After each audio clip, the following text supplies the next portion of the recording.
चलिए, तो इससे रिलेटेड हम लोग कुछ सवाल बनाते हैं और उस सवाल को पहले लिख लेते हैं हम लोग। इसको मिटाएंगे अब। So that SI unit of epsilon naught is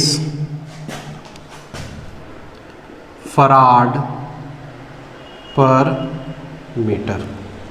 ठीक है, फराड पर मीटर इसका शो करना है कि एप्सिलॉन नॉट का यूनिट होगा। ठीक है, इसका कूलम स्क्वायर पर न्यूटन मीटर स्क्वायर तो होता ही है, लेकिन ये फराड पर मीटर आपको शो करना है कि ये भी इसका यूनिट होगा। तो देखिए कैसे, C is equal to epsilon naught A/D हुआ, तो एप्सिलॉन नॉट क्या हो जाएगा, C इंटू D/A। अच्छा, C क्या है, कैपेसिटेंस है, वो फराड में हो गया आपका। और ये D क्या है, लेंथ है, मीटर में हो गया। एरिया क्या होगा, मीटर स्क्वायर में। तो ये कट गया, तो ये क्या हो गया, फराड पर, यानी कि फराड पर मीटर। और इसको हम लोग क्या लिखेंगे, F/m। ठीक है,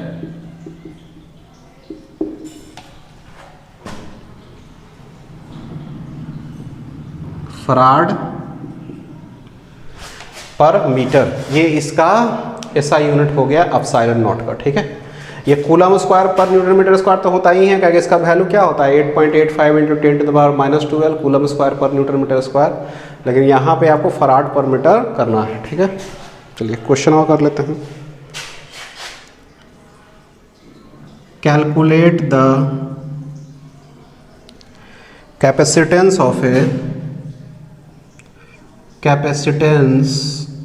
ए parallel plate capacitor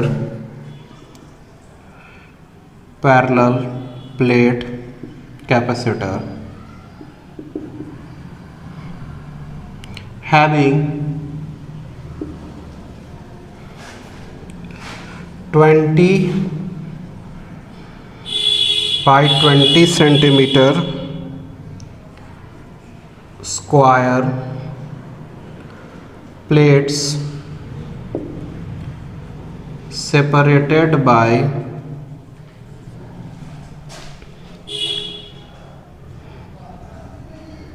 a distance of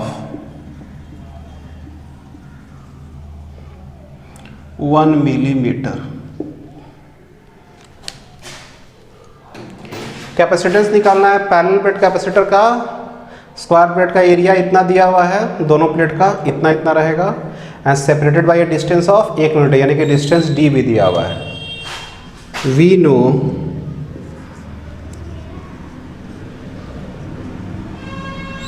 capacitance C is equal to C capacitance of parallel plate capacitor is C is equal to epsilon naught A/D। तो A जो हो जाएगा वो क्या हो जाएगा, 20 गुना 20 लिखा हुआ है ये। ठीक है, तो ये 20 सेंटीमीटर इंटू 20 सेंटीमीटर लिखा हुआ है।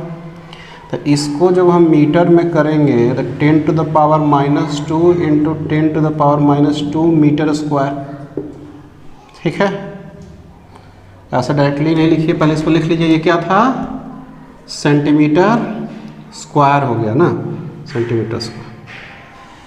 तो इसको क्या करेंगे, 20 इंटू 20 इंटू 10⁻⁻2 इंटू 10⁻⁻2 20 सेंटीमीटर को उसको ही -2 और इसको ही -2 सेंटीमीटर में स्क्वायर में हो गया ये, यानी कि क्या हो गया 4 इंटू 10⁻⁻4 प्लस 2, यानी 4 इंटू 10⁻⁻2 मीटर स्क्वायर। ठीक है, ये एरिया हो गया आपका, और डिस्टेंस जो आपका हो गया, distance D is equal to वो क्या है 1 मिलीमीटर, उसको भी मीटर में कीजिए तो 1 इंटू 10⁻³ मीटर। ठीक है, चलिए तो C का जो वैल्यू है वो क्या हो गया, epsilon naught A by D. अच्छा, C में एप्सिलॉन नॉट का वैल्यू डालना पड़ेगा ना, वो क्या होगा 8.85 इंटू 10 टू द पावर -12। ठीक है, 8.85 इंटू 10 to -12 कूलम स्क्वायर पर न्यूटन मीटर स्क्वायर। और ये क्या हो गया आपका, और एरिया का वैल्यू कितना है 4 into 10 to the power -2 by distance का 10 टू द पावर -3। ठीक है, तो इसको यूनिट के साथ लिखा जाए तो ये यूनिट इसका क्या होगा, कूलम स्क्वायर पर न्यूटन मीटर स्क्वायर, और ऊपर एरिया है तो मीटर स्क्वायर, और नीचे लेंथ है तो मीटर, तो मीटर स्क्वायर और मीटर स्क्वायर कर गया। ठीक है, तो ये क्या हो गया, कूलम स्क्वायर पर न्यूटन मीटर। तो ये C जो वैल्यू है वो क्या आता है आपका, फराड में आता है, तो इसका जो यूनिट होगा वो फराड हो जाएगा। तो ये क्या होगा 8.85 into 4 into 10 to the power -12 -2, और ये -3 ऊपर जाएगा तो +3, यानी कि इसको इससे मल्टीप्लाई किया जाए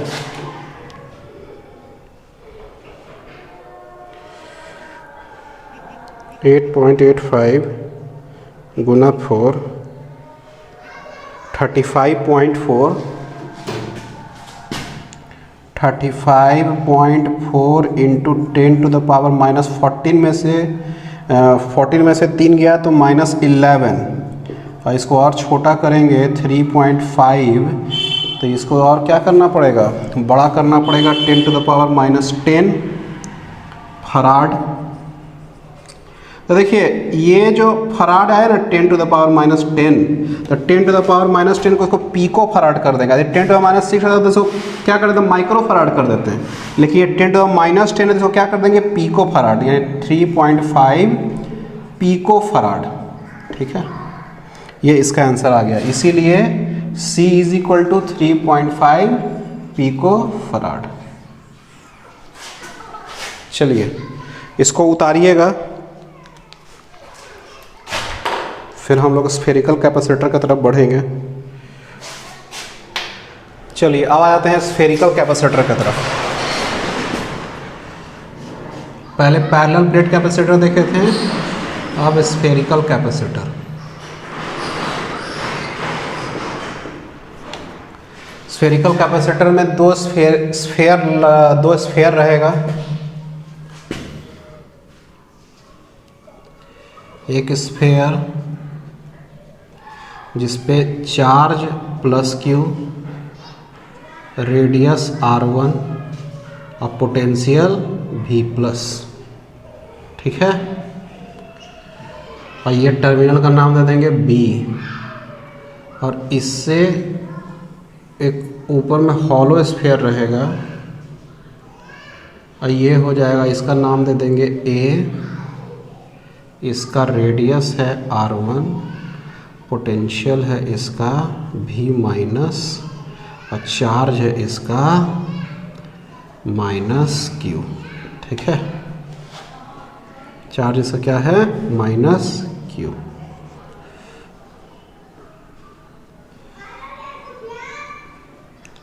ठीक है, अब सबसे पहले स्फेरिकल कैपेसिटर है तो हमको क्या निकालना है, कैपेसिटेंस निकालना है।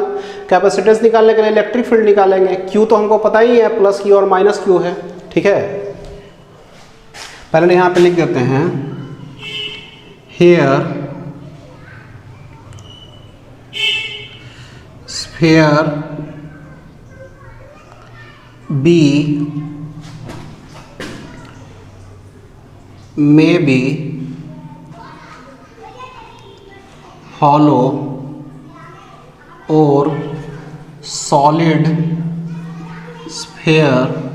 ये वाला अंदर हॉलो भी हो सकता है और सॉलिड भी हो सकता है, लेकिन बाहर वाला तो हॉलो रहेगा ही, क्या कि बीच में पूरा खाली करना है। मे बी हॉलो और solid sphere of radius r1 and sphere B is hollow sphere of radius R2। समझ में आ रहा है बात? एक रेडियस R1 हो गया और एक रेडियस R2 हो गया, ठीक है। ये R2 हो गया, ठीक है। इसमें देख लीजिएगा, ये रेडियस R1 हो गया और एक रेडियस R2 हो गया, ठीक है। चलिए ठीक है। अब देखिए, we will calculate the capacitance of this spherical capacitor of charge Q. For this we need to find electric field to calculate potential of the capacitor, ठीक है। तो इलेक्ट्रिक फील्ड निकालने के लिए सबसे पहले एक गॉस, मान लीजिए ई पॉइंट पी पे हमको निकालना है, तो एक गॉसियन सरफेस हम लोग बनाएंगे, ठीक है।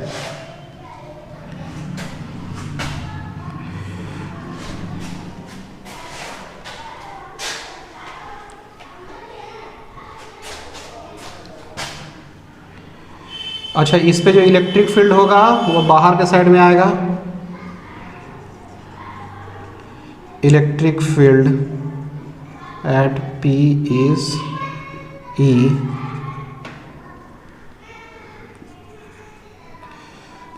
Now electric field into area vector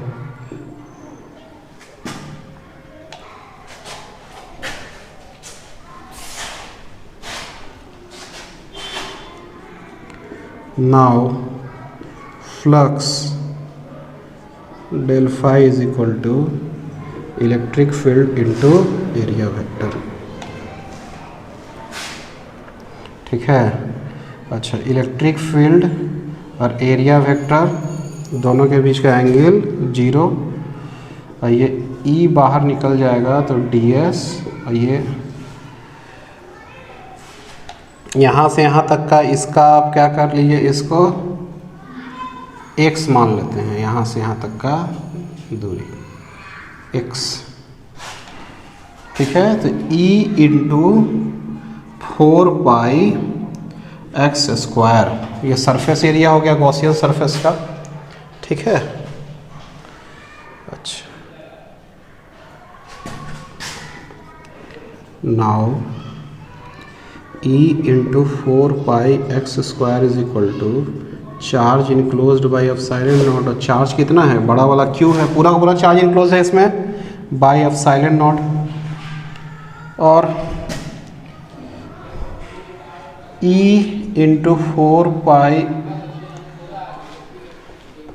E का जो वैल्यू हो गया वो Q by 4 x square epsilon naught, ये इलेक्ट्रिक फील्ड का वैल्यू आ गया यहाँ पर, ठीक है। यहाँ पर लिख देते हैं, this is the required electric field at x, ठीक है। इलेक्ट्रिक फील्ड एट x हो गया आपका। अब उसके बाद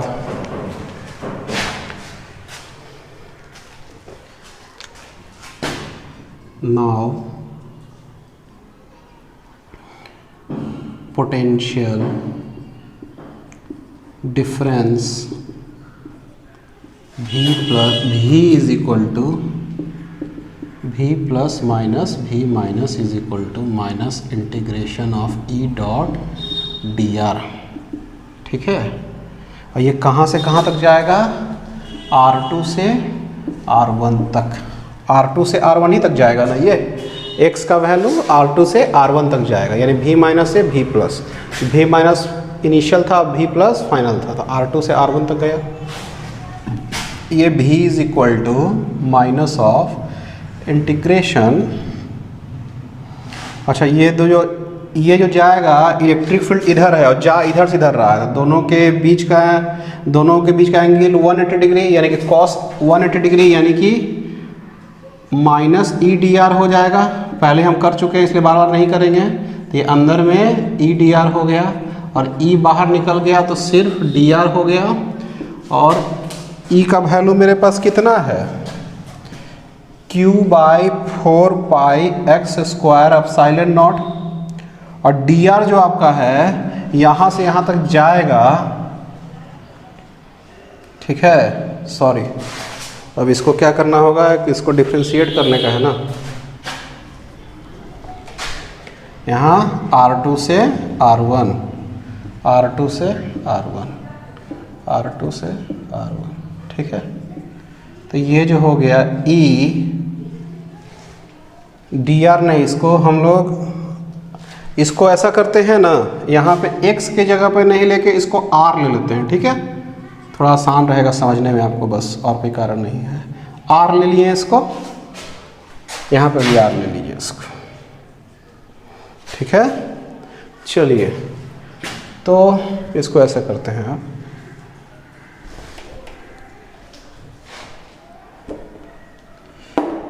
इंटीग्रेशन ऑफ ई का वैल्यू कितना है यहाँ पे, ई का value q by 4 pi R square epsilon naught, q by 4 pi epsilon not R square into D R और R2 से R1। तो ये क्या निकल जाएगा बाहर, q by 4 pi epsilon naught बाहर निकल गया और नीचे उधर रह गया 1 by R square D R. तो q by 4 pi epsilon naught, तो ये r माइनस 2 डी आर, ये q by 4 pi epsilon naught, ये क्या हो जाएगा n plus 1 by n plus 1, और इसका जो वैल्यू हो जाएगा R2 से R1। तो ये क्या हो जाएगा q by 4 pi epsilon naught, तो ये क्या हो जाएगा माइनस 1 बाई R2 से R1, q by 4 pi epsilon not minus 1 by R1 plus 1 by R2।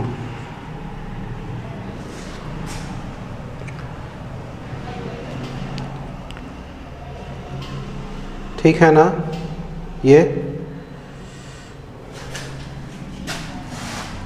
q by 4 pi epsilon not 1 by R2 minus 1 by R1।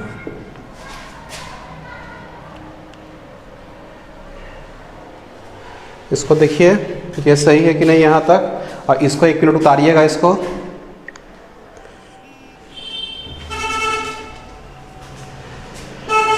देखिए इसमें एक चीज़ है, इसको थोड़ा ध्यान दीजिएगा।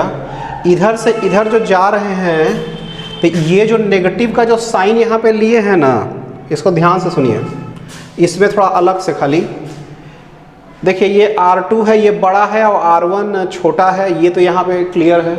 तो इस कारण से जो 1 बाई R2 1 बाई R1 करेंगे तो ये अपने आप पॉजिटिव नेगेटिव हो जाएगा। तो ये जो नेगेटिव का जो साइन लिए हैं ना, यहाँ पे जा तो रहे इधर R2 से R1 तक, ठीक है, लेकिन जब हम इसका वैल्यू डालेंगे तो ये अपने आप पॉजिटिव नेगेटिव कर देगा। तो इसीलिए यहाँ पे यदि हम नेगेटिव ले लेंगे तो लास्ट में हम लोग का थोड़ा गलत आ जाएगा। तो ये वाला माइनस साइन हमको यहाँ पर से हटा देने का है। ठीक है, तो ये माइनस साइन यहाँ पे रह गया, यहाँ रह गया, यहाँ रह गया, यहाँ रह गया, यहाँ, यहाँ, यहाँ। तो ये क्या हो जाएगा 1 by R1 minus 1 by R2। ठीक है, ये हम इसलिए किए क्योंकि हम क्या कर रहे हैं, बाहर से अंदर जा रहे हैं तो R2 से R1 जा रहे हैं।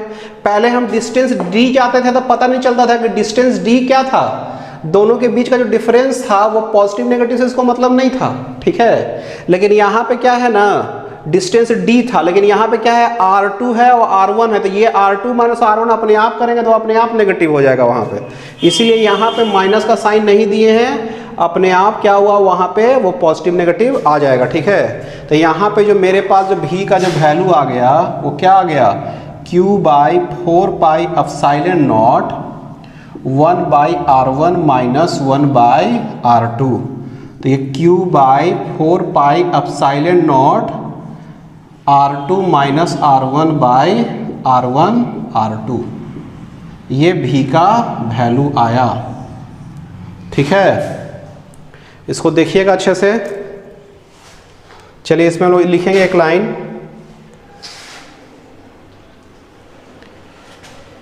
इसको उतार लीजिएगा यहाँ तक, वहाँ उतारने के बाद यहाँ पे हम लिखे हैं 2 लाइन सिर्फ, ठीक है। चलिए इसमें लिखेंगे, इसको मिटा रहे हैं। This is the required potential difference between the spherical capacitor, ठीक है। तो ये क्या हो जाएगा, required potential difference between the spherical capacitor आपका हो गया ये इसका वैल्यू। अच्छा अब क्या है कि हमको कैपेसिटेंस निकालना है ना, capacitance of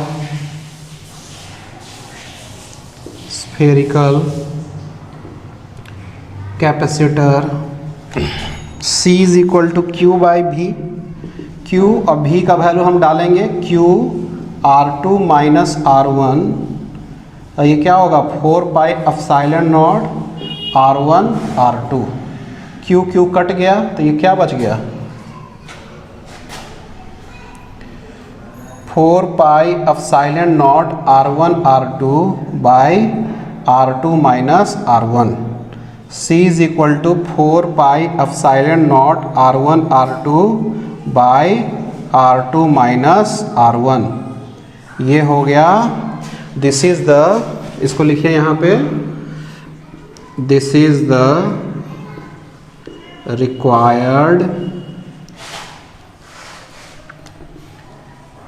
capacitance value of spherical capacitor, ठीक है।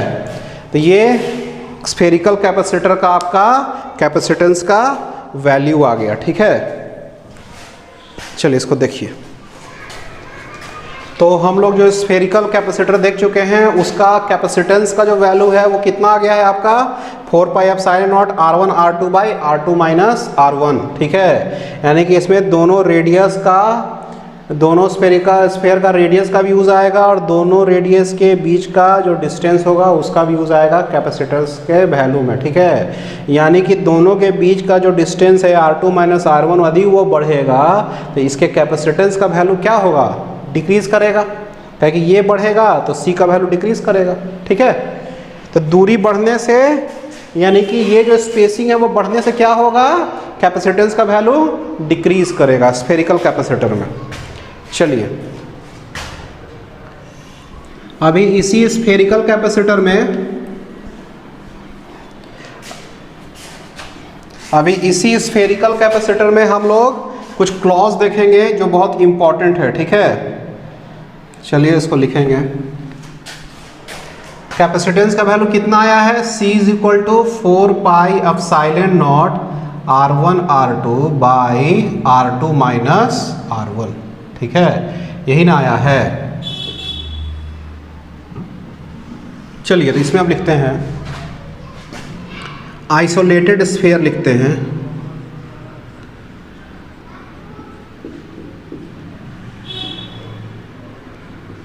The sphere, the isolated spherical capacitor,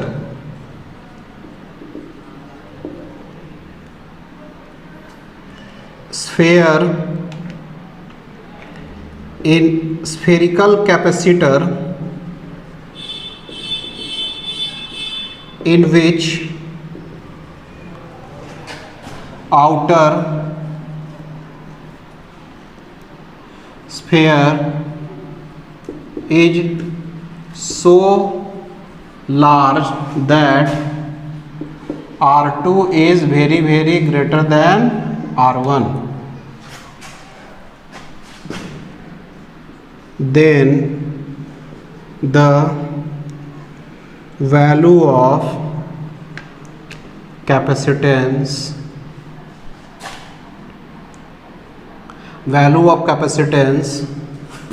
C is equal to 4 pi epsilon naught R1 R2 by R2 minus R1. Since R2 is very greater than R1, इसीलिए R2 minus R1 is nearly equal to R2, इसीलिए C is equal to 4 pi epsilon naught R1 R2 by R2 minus R1, यानी कि 4 pi epsilon naught R2, तो ये R2 cut गया तो 4 pi epsilon naught R1, ठीक है। तो उसका जो कैपेसिटेंस का जो वैल्यू होगा वो अंदर वाले रेडियस पर ही, अंदर वाले स्फीयर के रेडियस पर ही सिर्फ डिपेंड करेगा। यदि मान लीजिए कि ऐसा कैपेसिटर लेते हैं कि जिसका अंदर का जो स्फीयर है बाहर वाले स्फीयर के रेडियस के रिस्पेक्ट में बहुत कम है, यानी कि अंदर वाला का रेडियस बहुत छोटा है, बहुत कम, तो जो कैपेसिटेंस का जो वैल्यू होगा वो उसी रेडियस पर डिपेंड करेगा, ठीक है। ऐसा नहीं है कि बाहर वाला ख़त्म हो जाएगा, बाहर वाला ख़त्म नहीं होगा, बाहर वाला रहेगा, लेकिन बाहर वाला का जो रेडियस है अंदर वाले रेडियस के बनिस्बत बहुत बड़ा है, तो जो कैपेसिटेंस का जो वैल्यू होगा वो सिर्फ और सिर्फ अंदर वाले पे डिपेंड करेगा R1 पे, यानी कि उसका कैपेसिटेंस का value 4 pi epsilon naught R1 हो जाएगा, ठीक है। जैसे मान लीजिए हो सकता है कि एक ऐसा स्फीयर रहे बड़ा और एक ठो कोई पॉइंट चार्ज जैसा रहे, हाँ, तो इसका ये क्या हो जाएगा, ये प्लस क्यू और ये माइनस क्यू, तो इसका जो रेडियस बहुत कम हो गया इसके बनिस्बत, तो इस समय हम लोग क्या लेंगे, इसके रेडियस पे ही डिपेंड करेगा उसके पूरे कैपेसिटेंस का वैल्यू। तो इसमें हम लिखते हैं the capacitance of the isolated spherical capacitor mainly depends upon the radius of the smaller sphere, ठीक है। चलिए इसको लिखिएगा और फिर हम कुछ दूसरा में आएंगे। अभी अब क्या है, इतना होने के बाद now suppose both R1 and R2 is very large, बहुत बड़ा है, R1 भी बहुत बड़ा है और R2 भी बहुत बड़ा है, ठीक है। मतलब बड़ा है, मतलब उसको इमेजिन थोड़ा कीजिए, जैसे ये है और ये है, बहुत बड़ा है, बहुत बड़ा, ठीक है। ये भी बहुत बड़ा है और ये भी, ठीक है।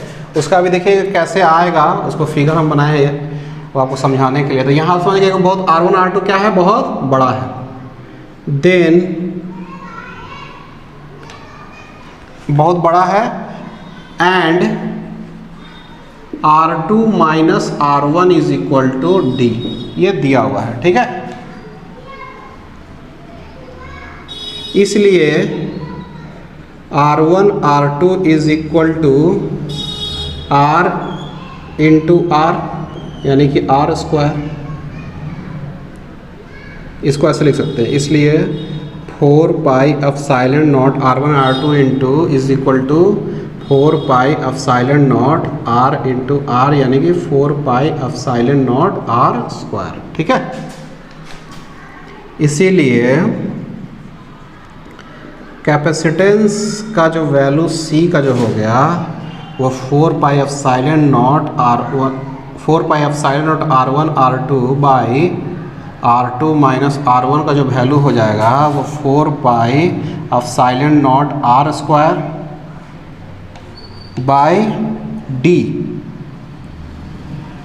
तो इसको हम लोग ऐसे लिख सकते हैं epsilon not into 4 pi r square by D, यानी कि एप्सिलॉन नॉट, अब 4 पाई r स्क्वायर क्या होता है, सरफेस एरिया होता है ना, यानी कि एरिया होता है a बाई डी, यानी कि epsilon naught a by D हो गया ये। तो ये epsilon naught a by D किसका था, पैरेलल का था ना, तो C इज इक्वल टू क्या हो जाएगा, epsilon naught a by D. लेकिन ये याद रखिएगा, ये जो एरिया है वो पैरेलल वाला एरिया नहीं है, एरिया इसी का है।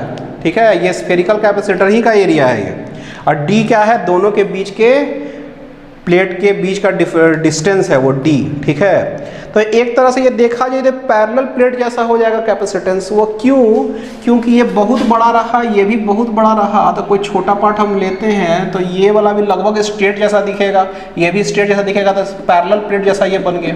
तो इसीलिए ये पैरेलल प्लेट जैसा इसका आ रहा है, इसका equation epsilon naught a by D. ठीक है, this is same as the capacitance of parallel plate capacitor. देखिएगा ये पैरेलल प्लेट जैसा है, दिख रहा है, लेकिन ये पैरेलल प्लेट नहीं है। ठीक है, but here the area A is of spherical surface। समझ में आ रहा है बात, यहाँ पे जो एरिया जो हो गया वो स्फेरिकल सरफेस का एरिया है। ठीक है, वो पैरेलल प्लेट का एरिया नहीं है। फॉर्म इसी टाइप का आएगा, उसमें भी epsilon naught a by D था, इसमें epsilon naught a by D था। उसमें a उसका पैरेलल प्लेट का उसका एरिया था, और इसका a क्या होगा, इसका स्फीयर का सबसे सरफेस एरिया। d क्या था, उसमें दोनों के बीच का डिफरेंस, और यहाँ पे d क्या है, r1 और r2 के बीच का डिस्टेंस। ठीक है, तो याद रखिएगा फॉर्म दोनों का सेम है, लेकिन दोनों में a और d अलग अलग मतलब रखता है। चलिए एक ठो और बताया जाए आज, और वो है आपका सिलेंड्रिकल कैपेसिटर। सिलेंड्रिकल कैपेसिटर, ठीक है, सिलेंड्रिकल कैपेसिटर करना है।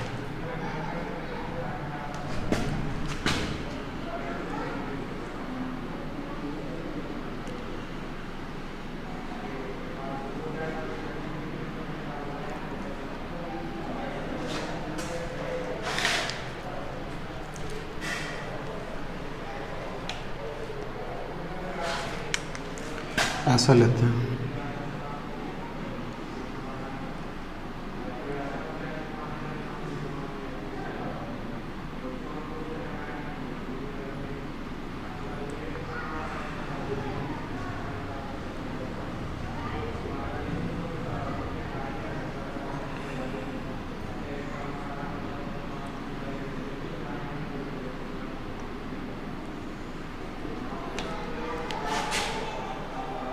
ठीक है।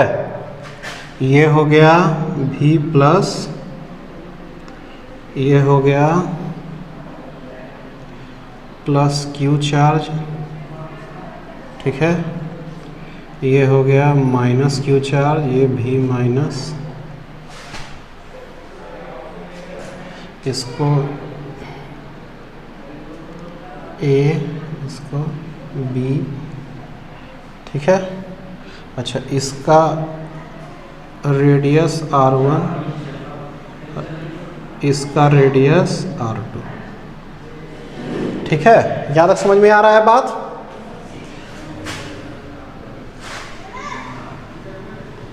here there are two cylinders with radius R1 and R2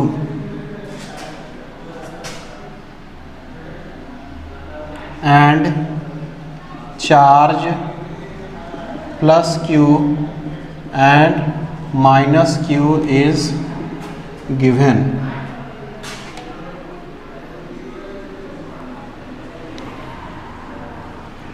One is at potential V plus and other at potential V minus. ठीक है। अब चलिए, अब हमको क्या करना है कि P पॉइंट पे इलेक्ट्रिक फील्ड निकालने का।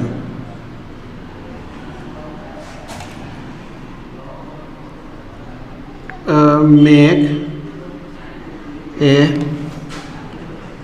Gaussian surface from P and calculate the electric field at P। तो इस पे हमको इलेक्ट्रिक फील्ड निकालना है ना, तो सबसे पहले एक ठो बनाते हैं ऐसा।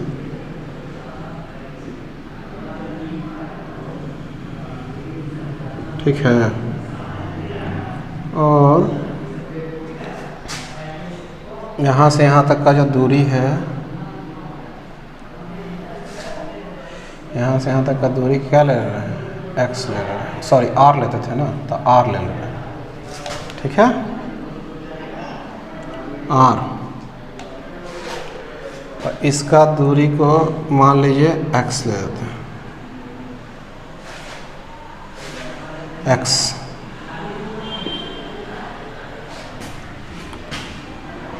Here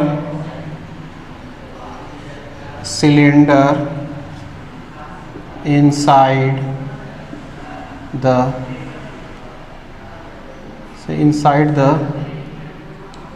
Gaussian surface contains charge per unit length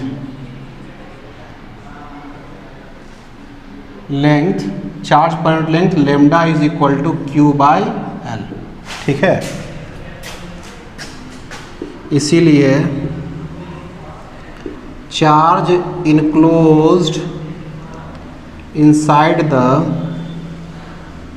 Gaussian surface, charge enclosed inside the Gaussian surface, Q enclosed, charge enclosed क्या होगा, Q by L इंटू ये दूरी x, यानी कि QX by L। समझ में आ रहा है बात? चार्ज पर यूनिट लेंथ आपका Q by L है और x दूरी पे Q by L x, QX by L हो गया आपका। चलिए, अब उसके बाद applying Gauss law, electric field into area vector is equal to charge enclosed by epsilon naught. और इलेक्ट्रिक फील्ड का जो वैल्यू है वो E और एरिया उसका क्या हो जाएगा, इलेक्ट्रिक फील्ड भी इधर और इसका कर्सर उसका एरिया भी इधर। ठीक है, तो एक चीज़ याद रखिएगा, ये वाला जो प्लेट है इस दोनों के कारण तो फ्लक्स नहीं बनेगा, इलेक्ट्रिक फील्ड इधर और एरिया वेक्टर इधर, तो जीरो हो जाएगा।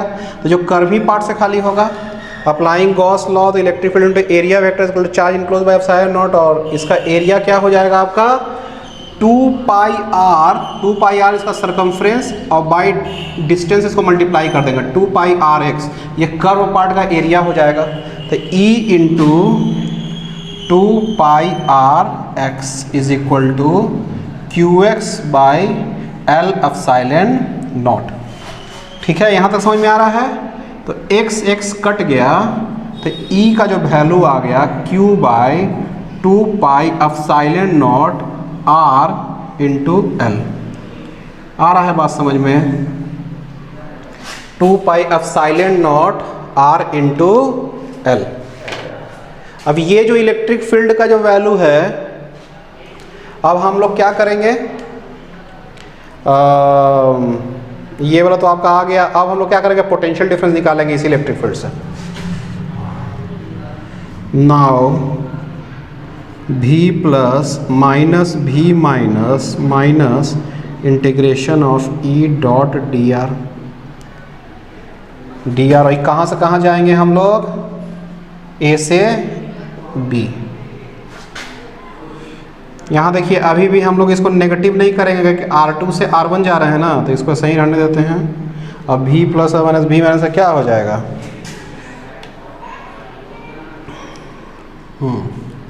Q by 2 pi epsilon naught R into L into D R. तो इसका वैल्यू हो जाएगा Q by 2 pi epsilon naught L, और ये 1 बाई R डी आर, और ये minus minus Q by 2 pi epsilon naught L L N R. और ये क्या हो जाएगा, A से B यानी कि R2 से R1, R2 से R1। ये क्या हो जाएगा, Q by 2 pi epsilon naught L N R1 minus L N R2। तो ये हम नेगेटिव हटाएंगे तो Q by 2 pi epsilon naught L N R2 minus L N R1 हो जाएगा ना। फिर इसको डायरेक्टली करेंगे Q by 2 pi epsilon naught L N R2 by R1। ये किसका वैल्यू आया, V का जो वैल्यू आ रहा है, इसको यहाँ तक, ठीक है। चलिए तो उसके बाद फिर लिखेंगे अभी हम लोग V का जो वैल्यू आ रहा है आपका, वो क्या आ रहा है आपका, Q by 2 pi epsilon naught L N R2 by L N R1, ठीक है। तो ये जो V जो आ गया, क्या आ गया आपका, पोटेंशियल डिफरेंस आ गया ना। ये पोटेंशियल डिफरेंस का जो वैल्यू आ गया, इसको देखिए,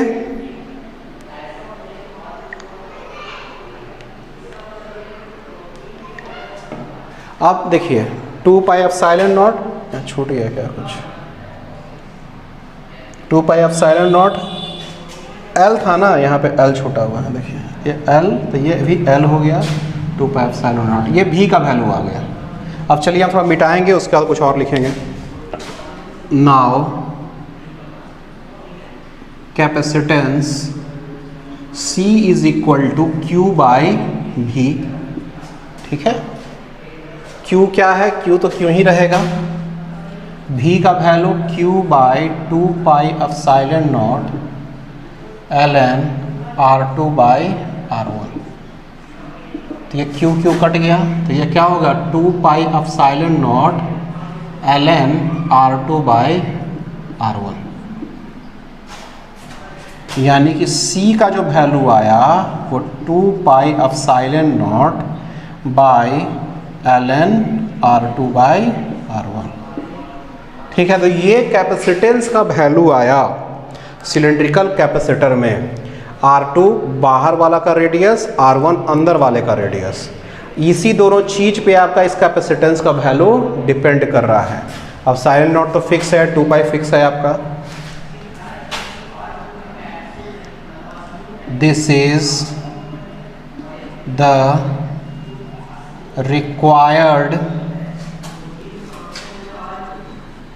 capacitance of a cylindrical capacitor where capacitance depends only the radius of 2 cylinders, ठीक है। चलिए तो इसमें हम लोग लिखते हैं, इसमें हम लोग बताते हैं क्या है एक बार फिर से, कि सिलेंड्रिकल कैपेसिटर में आपको क्या करना था कि इक्विवेलेंट कैपेसिटेंस निकालना था। तो इक्विवेलेंट जब कैपेसिटेंस आपको निकालने का था तो आपको क्या करना था, सबसे पहले इलेक्ट्रिक फील्ड निकालना था, और इलेक्ट्रिक फील्ड निकाल के इलेक्ट्रिक फील्ड का वैल्यू इसमें डालना था, और इलेक्ट्रिक फील्ड निकालने के लिए हम लोग गॉस लॉ का हेल्प लेते थे। ठीक है, तो इसी में गॉस लॉ का हेल्प लेके electric field into area vector जो किए उससे charge enclosed by epsilon not निकाल लिए, और चार्ज जो है आपका वो इसमें इस पूरे अंदर में जो डिस्ट्रीब्यूटेड है, तो चार्ज पर यूनिट लेंथ वाला यहाँ पर टर्म आ रहा है। पहले सरफेस एरिया लेते थे, चार्ज पर यूनिट एरिया वाला आता था। हाँ, एक ठो में स्फीयर में जो ठोस स्फीयर लेते the charge per unit volume का कॉन्सेप्ट आता था, और इसमें चार्ज पर यूनिट लेंथ का कॉन्सेप्ट आ रहा है। तो यहाँ पे चार्ज पर यूनिट लेंथ क्या होगा, प्लस क्यू, और मान लीजिए अच्छा ये जो लेंथ हम नहीं लिए हैं, ठीक है एक सेकेंड रुक जाइए, ओहो फिर यहाँ गलती कर दी। 2 पाई एप्सिलॉन नॉट एल कैसे depends upon the radius of two cylinder and the length of cylindrical capacitor. तो यहाँ पे देखिए 2 पाई एप्सिलॉन नॉट एल हो गया, ये एल बार बार छूट गया था, वहाँ भी छूट गया था।